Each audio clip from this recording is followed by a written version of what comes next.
je vous souhaite la bienvenue sur Sisters in Life.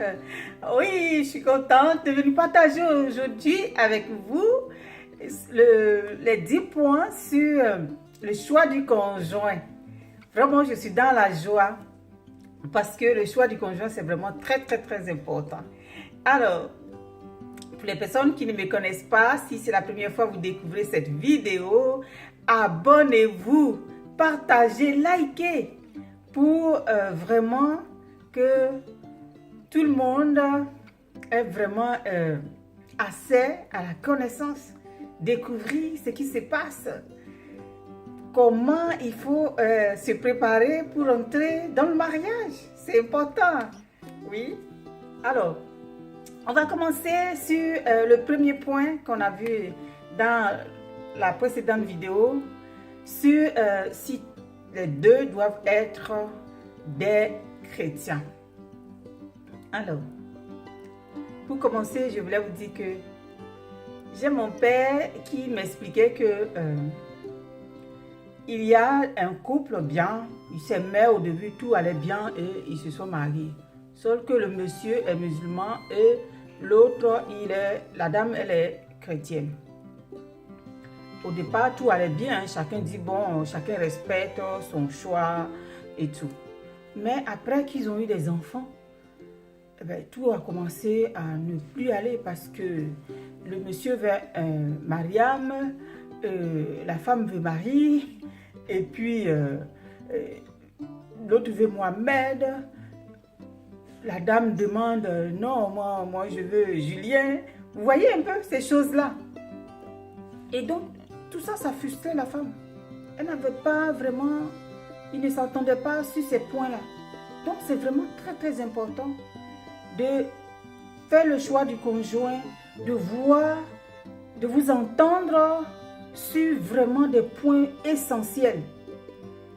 Comme je dis toujours, on peut être en désaccord, mais agréablement. Mais quand ça devient vraiment une frustration, que l'autre chose et tout, on n'a plus la paix dans le foyer, on n'a plus la joie, dans l'enthousiasme du mariage. Voilà. Donc, ça crée vraiment une frustration et ça devient un problème dans le mariage. Alors, donc, nous allons voir le premier point qui est, est-ce que les deux doivent être chrétiens?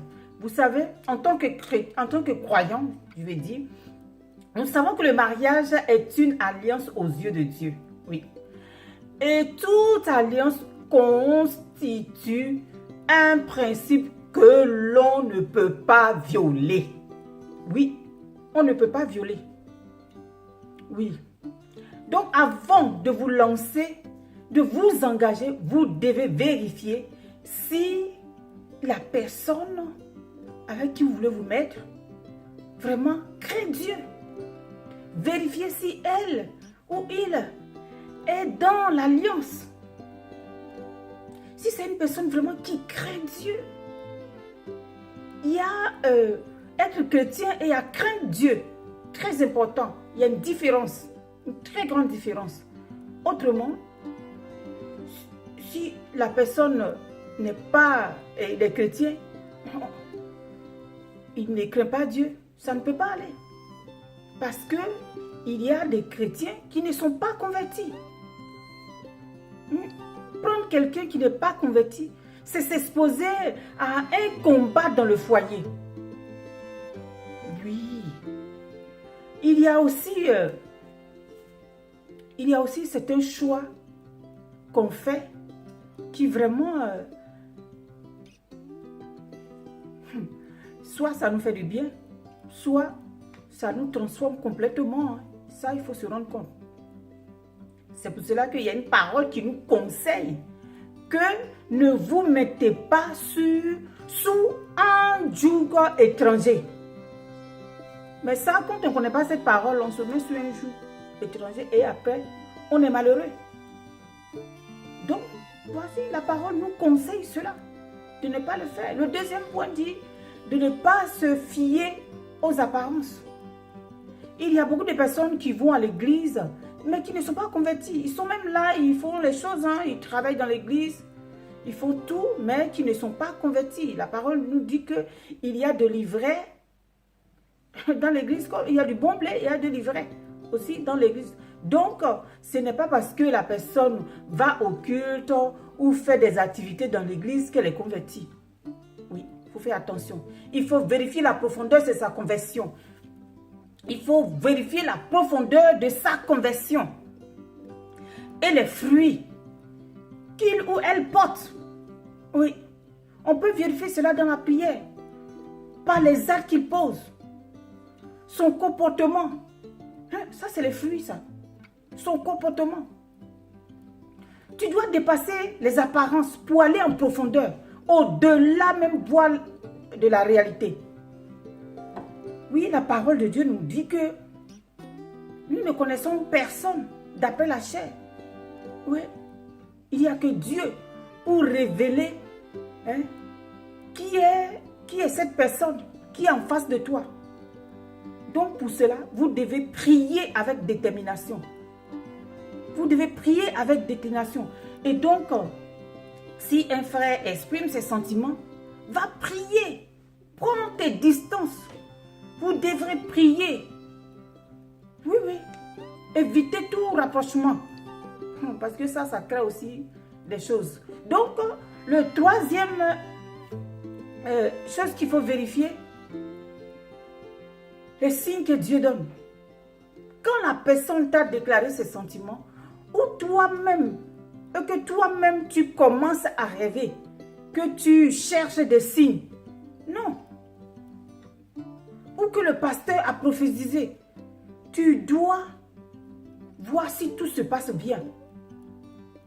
Ne crois pas seulement ne te fie pas aux prophéties, à ce que les hommes disent, non, il est gentil, il est bien, non, c'est quelqu'un de bien et tout. Non, toi-même. Il ne faut pas regarder la prophétie du pasteur pour décider. Pour décider. Ou même ton cœur, ta chair, non. Va toi-même prier pour que Dieu te révèle.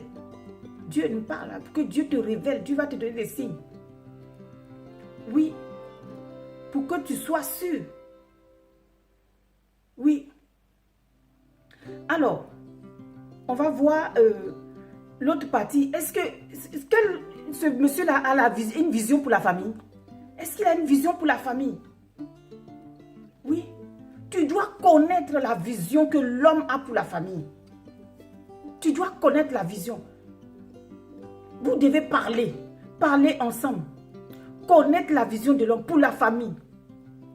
S'il n'a pas, que compte-t-il faire?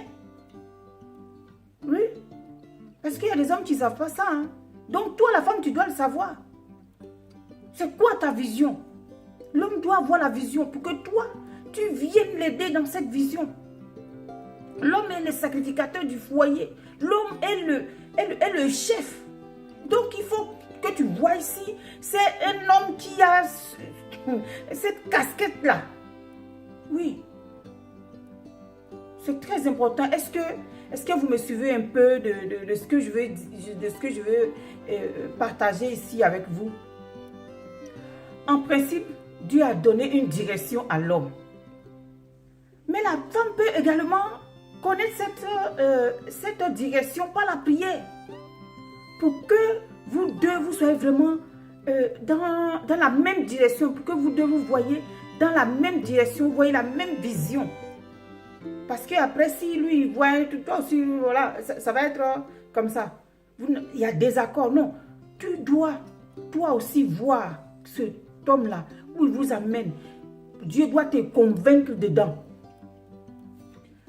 Vraiment, si ce n'est pas le cas, ne vous précipitez pas pour prendre des décisions, pour vous lancer dedans. C'est très important le mariage. Oh Dieu! Très important. Ce n'est pas ce n'est pas un jeu le mariage en fait. Hein. En fait, dans le mariage, on fait la volonté de Dieu. Oh. Dans le mariage, on fait la volonté de Dieu. On doit plaire à Dieu dans le mariage.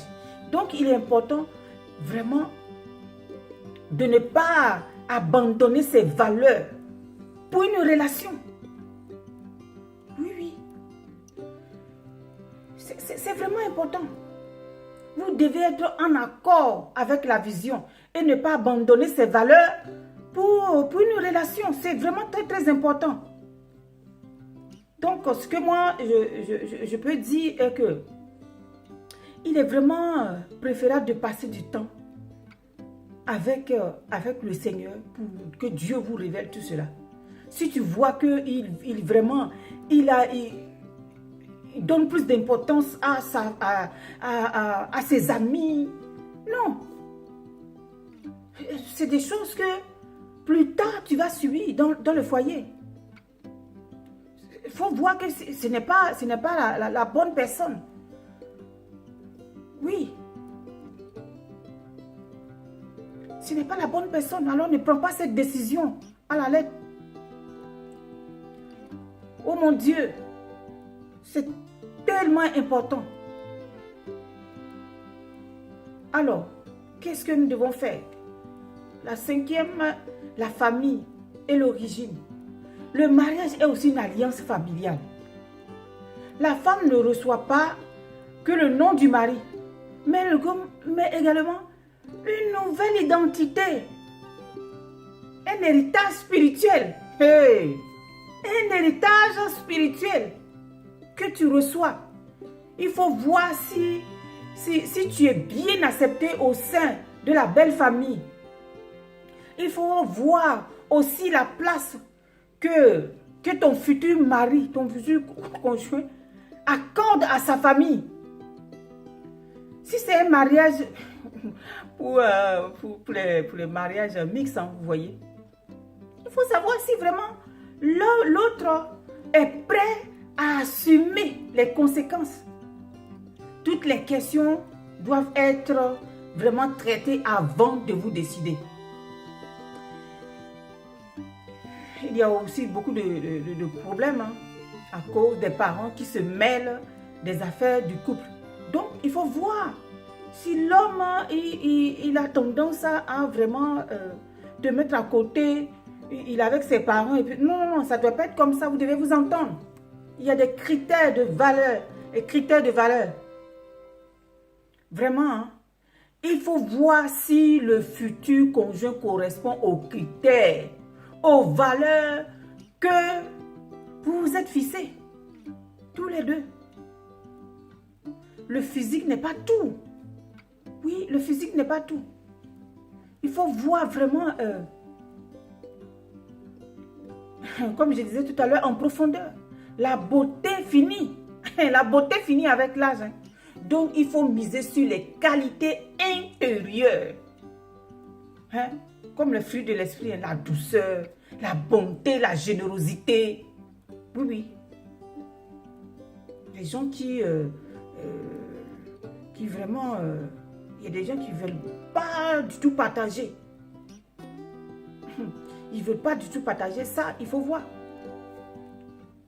Si tu épouses quelqu'un qui te plaît, quelqu'un que tu aimes, avec qui tu es prêt à passer le reste de ta vie, il faut connaître ses goûts, ses valeurs, ses idées auxquelles il adhère, pour ne pas tomber sur vraiment un sorcier. Oui. Un égoïste. Oui. Pour ne pas tomber sur quelqu'un qui l'aime que lui. Hein. Alors que la Bible dit, aime ton prochain comme toi-même. Mais il aime que lui, en fait. Non. Il y a un minimum à attendre. Parce que vous êtes là pour bâtir ensemble. Il faut trouver les points communs. Il faut vraiment que vous asseyez et que vous parlez, vous mettez les points sur les i. Il faut s'assurer du passé. Oui. Il faut que l'autre, ton conjoint, assume le passé que tu as eu. Oui. Il faut que toi aussi, tu assumes son passé. C'est pour cela qu'il faut être transparent dès le départ. Il faut être honnête avec l'autre. Transparent dès le départ. Cela est vraiment capital pour une relation, pour ne pas avoir de mauvaises surprises. Oh! Pour ne pas avoir de mauvaises surprises, il faut vraiment parler de ça, de ton passé. N'est pas si tu étais prostituée, dis que tu étais prostituée. Oui. Oui. Si tu as connu 10 hommes, dis-lui. Que oui, oui, tu as fait ceci, cela. Rien ne doit être tabou en fait. Il n'est pas bon aussi de mentir pour arriver à ses fins. Donc, dis la vérité. C'est très important de savoir qui tu vas épouser. Soyez vrai et honnête à ça. Et le 8e point, il y a la culture, le caractère et l'éducation. Très important. Le caractère, la culture et l'éducation, c'est très important dans le choix du conjoint. Si vous êtes prêt à vous mettre avec quelqu'un, je vous en supplie. Si cette personne n'arrive pas à gérer sa colère, attendez qu'il aille travailler son âme. Oui. Si c'est quelqu'un qui dit des mots grossiers, sachez que dans le mariage, ça va sortir, ça c'est sûr. Il y a de nombreux croyants qui n'arrivent pas vraiment à tenir les bouches, à tenir les langues, qui ne savent pas, qui ont des mauvaises habitudes. Ils n'ont pas appris à faire cela. Ils ont des mauvaises habitudes. Ils ne savent pas se tenir, ils ne savent pas se comporter. Oui. Il était dans le monde avant d'accepter le Seigneur, donc il a encore les habitudes du monde. Non. Alors que quand on vient dans le Seigneur, on est dans un autre royaume, j'aime ça. On est dans un autre royaume. Il y a une autre façon de se comporter. Il y a des principes à respecter. Il y a une façon. Oui, hein. On devient un sacerdoce royal. Hein? Vous voyez, non? Oh. Donc, c'est autre chose complètement. Ouais, j'aime ça, la parole de Dieu, j'aime ça. Donc, d'autres sont issus de familles vraiment oui, qui ont une éducation autre. Hein? Donc, c'est vraiment important. Donc, il faut voir la culture. Qu'est-ce qu'il faut? Il y a d'autres, ils sont chrétiens, mais disent non, moi, on doit aller faire une telle chose. Non. Quand on est maintenant chrétien, ces choses, on ne fait plus. Donc, vous devez vous entendre sur ces choses-là. Il faut vraiment vous entendre sur ces choses-là. Et les mauvaises habitudes, il faut que chacun de vous règle cela. Souvent, d'autres ont eu l'éducation vraiment très très dure. Alors quand il vient, il veut mettre cela, il veut... L'éducation qu'il a eu là-bas, c'est ce qu'il veut maintenant appliquer dans son foyer. Non, il y a une autre façon de vivre maintenant. Mais oui, c'est ça. Cela, la culture aussi, peut gâcher l'ambiance dans le foyer. Donc, il faut vraiment voir tous ces points-là.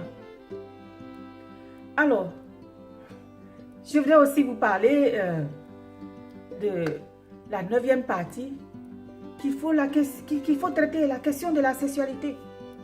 Ça, j'en ai parlé un peu la dernière fois. Il faut qu'il te dise la vérité, si vraiment ça marche bien. Chez l'homme comme chez la femme. Soyez transparent. Ne soyez pas Chanel. Soyez vraiment... Il y a une façon de parler. Oui. Donc, si tu as honte de dire à ta femme, oui, non, dis-lui, il y a une façon de parler pour lui expliquer que voilà, j'ai un tel problème ou bien... Voilà, c'est mieux. Hein?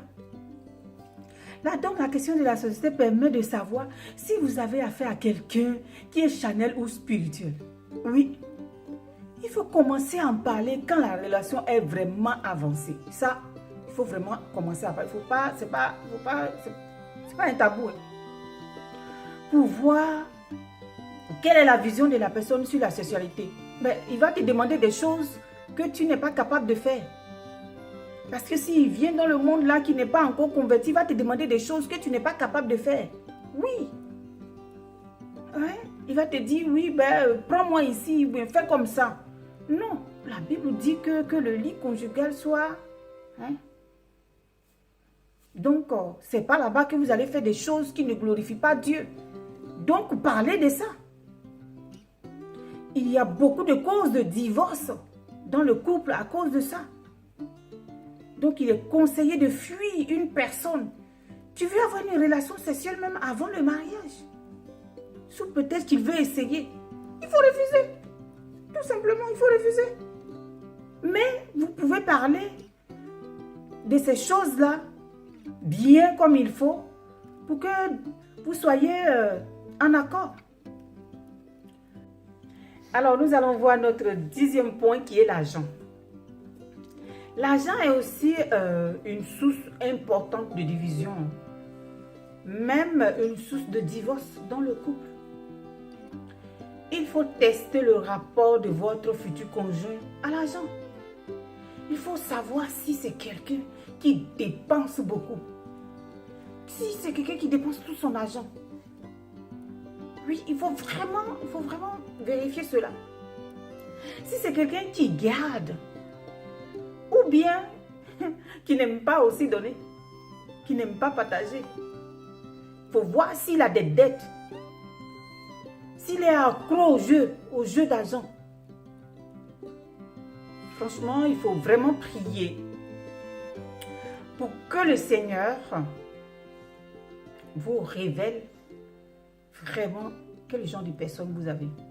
Il faut connaître l'état de ses finances. Parce qu'une fois marié, ses dettes, s'il a des dettes, ses problèmes deviennent l'affaire du couple. Oui, ça devient vous deux votre affaire.